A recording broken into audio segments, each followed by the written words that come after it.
किसका अवतार है हनुमान जी? शंकर जी का। लेकिन शंकर जी ने हनुमान जी का अवतार क्यों लिया? आतताइयों का वध करने के लिए भगवान इस धरती पर भूखे भार का हरण करने के लिए अवतार लेते। एक महात्मा कहते थे, भैया ये शंकर जी का अवतार क्यों हुआ? क्या जरूरत थी हनुमान जी की? अगर हनुमान जी का अवतार नहीं होता तो पृथ्वी के भार को कौन मिटाता? केसरी कुमार को अवतार हो तो नहीं, भूमि को सकल भार छिन्न में हटाता कौन? सागर को लांघ मातु सिया पास जाता कौन? अक्षय संहार खबर लौट के पर लाता कौन? अचल समेत संजीवनी को लाता कौन?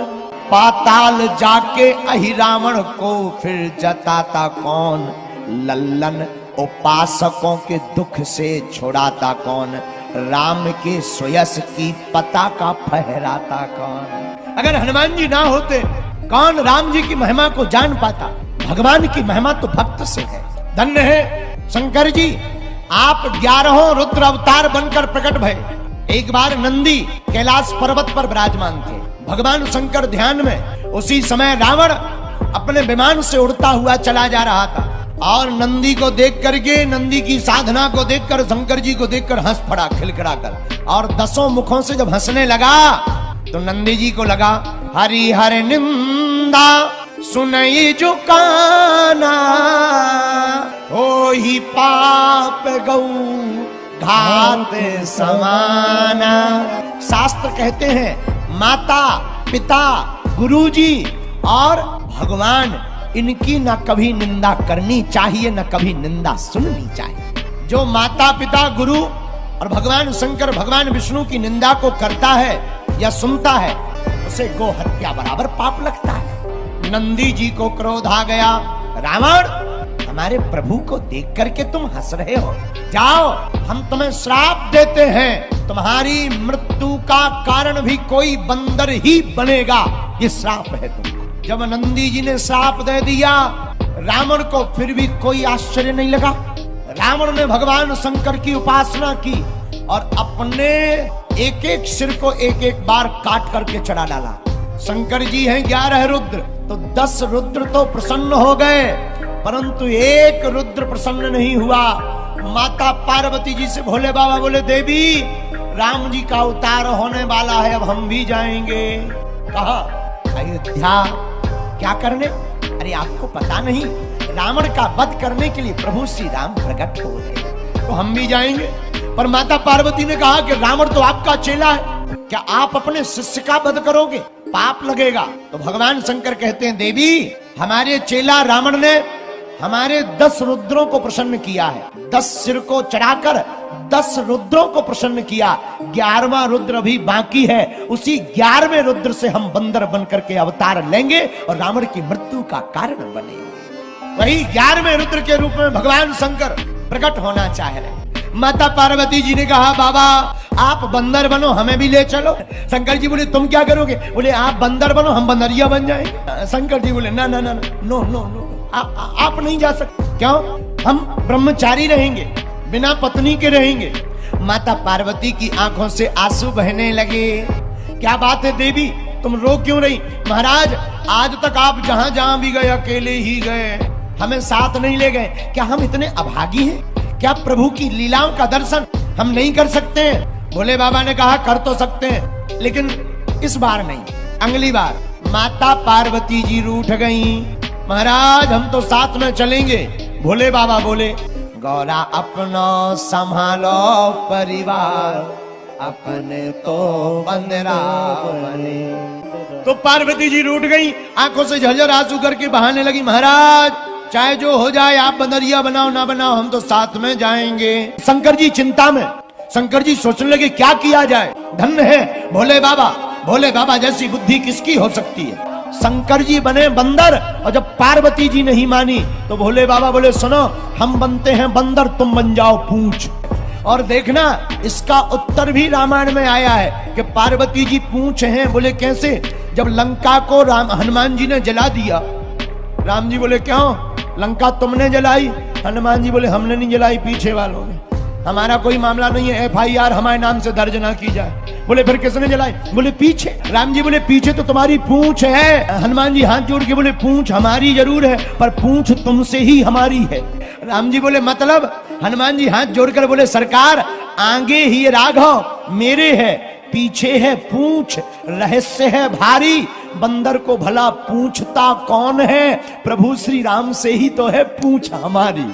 दूसरा उत्तर सुनिए कि पार्वती जी पूंछ कैसे बनी। त्रेता युग में भगवान शंकर अगस्त मुनि के पास में गए, साथ में कौन? तब पार्वती जी साथ में नहीं थी, साथ में माता सती है। माता सती के साथ भगवान शंकर अगस्त ऋषि के पास गए। अगस्त मुनि ने प्रणाम किया, पूजन किया, अर्चन किया, वंदन किया। भोले बाबा ने पूछा महाराज कैसे हो? ठीक है। अगस्त मुनि ने पूछा किस लिए आए? महाराज कथा सुननी। अब माता सती साथ में, सती जी का दिमाग खराब। बोले क्यों? बोले बताओ ये कैसे वक्ता है जो श्रोता की पूजा कर रहा, और श्रोता की पूजा करने वाला वक्ता क्या कथा सुनाएगा? भगवान पर संदेह नहीं करना चाहिए। जो भगवान की परीक्षा लेता है उसकी नाक कान कट जाती है, और जो भगवान की प्रतीक्षा करता है भगवान उसके घर आते हैं। भगवान की परीक्षा लेने कौन गई? भगवान की परीक्षा लेने के लिए सूर्पनखा गई थी कि भगवान हैंगे नहीं। हुआ क्या? नाक कान झक। बोलो जय सिया राम। और प्रतीक्षा किसने की? सबरी माता ने परीक्षा नहीं ली, भगवान की प्रतीक्षा की। तो भगवान दौड़े दौड़े वन में माता सबरी की झोपड़ी में गए। संत पर संदेह करना माता सती को भारी पड़ गया। भगवान की कथा पर संदेह करना भारी पड़ गया। कथा तो सुनी नहीं, उल्टा दिमाग में कीड़ा भर गया संदेह का। और जब भगवान शंकर और माता सती कैलाश पर्वत को आने लगे तो रास्ते में प्रभु श्री राम जी मिले। राम जी को भोले बाबा ने प्रणाम किया तो माता सती ने कहा ये कौन है? भोले बाबा बोले देवी आपने कथा ध्यान से सुनी होती तो पता लगता, ये वही है जिनकी राम कथा सुनकर आए। माता सती को लगा ये भगवान है जिनकी पत्नी खुद की गुम हो गई, रो रहे हैं लुगाई के चक्कर में। तो माता सती का संदेह बढ़ गया। अंततोगत्वा भगवान शंकर ने त्याग दिया। क्यों? इन्होंने सीता का भेष धारण किया, सीता का रूप बनाया राम जी के लिए कि अगर भगवान है तो परीक्षा ली जाए, सीता का भेष धारण करेंगे, और अगर ये भगवान होंगे तो पहचान जाएंगे ये सीता नहीं सती है, और अगर भगवान नहीं होंगे तो सीता सीता कहते हुए पास आ जाएंगे। लेकिन राम जी तो पूर्ण परब्रह्म परमात्मा है। जैसे ही माता सती ने सीता का भेष धारण किया, हाथ जोड़कर राम जी बोले माँ भोले बाबा कहाँ हैं? पसीना आ गया सती जी को कि हम तो बढ़िया मेकअप करके आए थे, डेंटिंग पेंटिंग, ये तो पहचान गए। अरे ये मानव नहीं, ये तो मानव रूप में साक्षात परमात्मा है। लेकिन माता सती के मन में क्षोभ उत्पन्न हो गया, मन ही मन हीन होने लगी।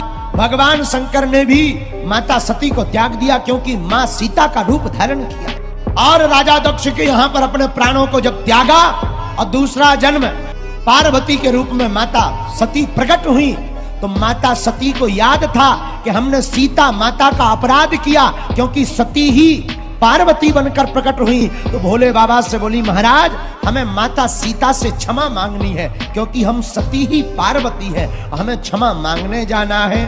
तो भोले बाबा बोले देवी माता सीता से क्षमा मांगना तो बड़ा मुश्किल है। बोले क्यों? बोले राम जी जब वन में गए थे तो माता सीता को अग्नि में वास करा दिया था। माता सीता का रूप अग्नि में बैठा है। रावण ने जिन जानकी जी का हरण किया वो माता सीता का हरण नहीं, माता सीता की छाया का हरण किया। तो मन में विचार किया क्या किया जाए, अग्नि में सीता जी बैठी हैं और क्षमा मांगनी है। पार्वती जी ने सोचा तो भोले बाबा से बोले महादेव आप बनो बंदर, हम बनते हैं आपकी पूंछ। तो भोले बाबा बोले उससे क्या होगा? बोले जब आप लंका जाओगे तो लंका के लोग पूंछ में आग लगाएंगे, आग लगाएंगे तो अग्नि में माता जानकी जी मिल जाएंगी और हम माता जानकी जी से क्षमा मांग लेंगे, इसलिए आप हमको अपनी पूंछ बना लो।